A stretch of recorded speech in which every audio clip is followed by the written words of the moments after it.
அனைவருக்கும் வணக்கம். ஆன்மீக பாதையில் பயணிக்கும் ஒவ்வொருவர் மனதிலும் எழும் முக்கியமான, அதே சமயம் மிகவும் குழப்பமான கேள்வி, நான் யார்? ஹூ ஆம் ஐ? நாம் நம் பெயரை சொல்கிறோம், நம் ஊரை சொல்கிறோம், நம் வேலையை சொல்கிறோம். ஆனால் இவை யாவும் நாம் செய்யும் செயல்களும் நமக்கு வைக்கப்பட்ட அடையாளமே தவிர உண்மையான நான் அல்ல. அப்படியானால் இந்த உடலுக்குள் இருக்கும் நான் யார்? வாருங்கள், இந்த காணொளியில் இதை சற்று ஆழமாக பார்ப்போம். முதலில் நாம் நம் உடலை நான் என்று நினைக்கின்றோம்.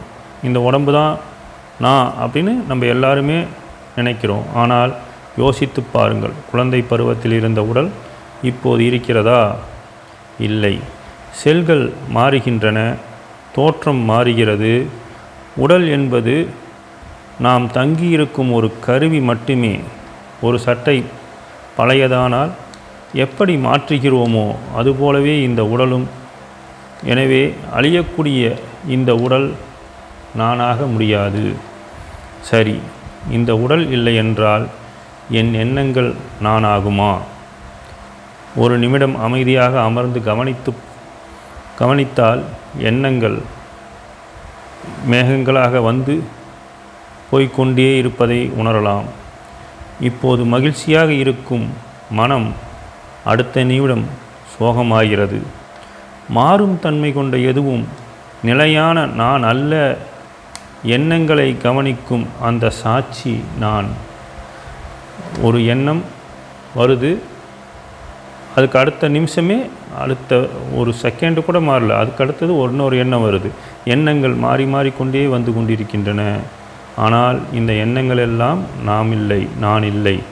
அப்போது இந்த எண்ணங்களை எல்லாம் கவனித்து கொண்டிருக்கும் உள்ளிருப்பவன் தான் நான்.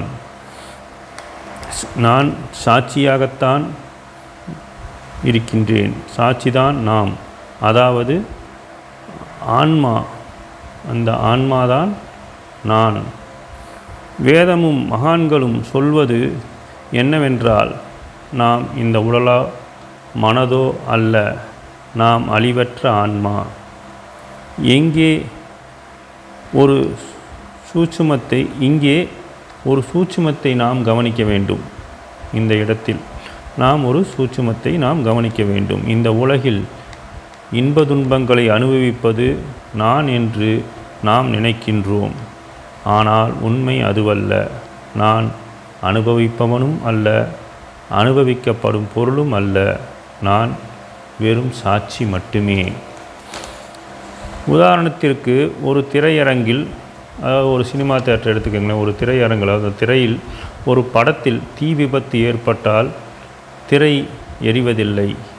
மழை பெய்வது போல் ஒரு காட்சி, அந்த காட்சியில் மழை பலமாக பெய்கிறது, ஆனால் திரை நனையவில்லை.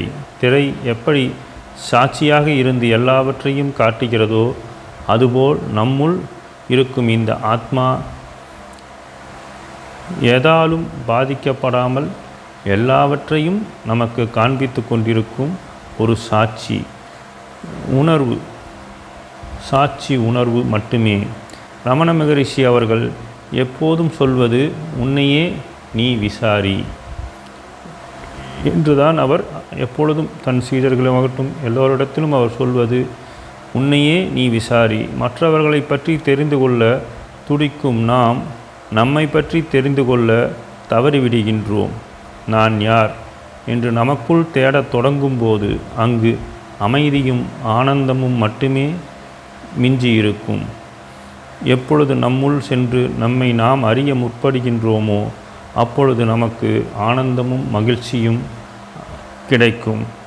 நான் யார் என்ற கேள்விக்கு விடை தேடுவது என்பது ஒரு புத்தகத்தை படிப்பதல்ல, அது ஒரு அனுபவம். ஒவ்வொரு நாளும் சில நிமிடங்கள் கண்களை மூடி உங்கள் மூச்சையும் எண்ணங்களையும் கவனித்து பாருங்கள். அந்த நிசப்தத்தில் நீங்கள் யார் என்பது உங்களுக்கு புரியும். இந்த தேடல் உங்கள் வாழ்க்கையில் ஒரு பெரிய மாற்றத்தை கொண்டு வரும். இந்த வீடியோ உங்களுக்கு பிடித்திருந்தால் லைக் செய்யுங்கள். உங்கள் ஆன்மீக தேடலில் இருக்கும் நண்பர்களுடன் பகிர்ந்து கொள்ளுங்கள். மறக்காமல் உங்கள் கருத்துக்களை கீழே பதிவிடுங்கள். நன்றி, வணக்கம். ஓம் நம சிவாய்.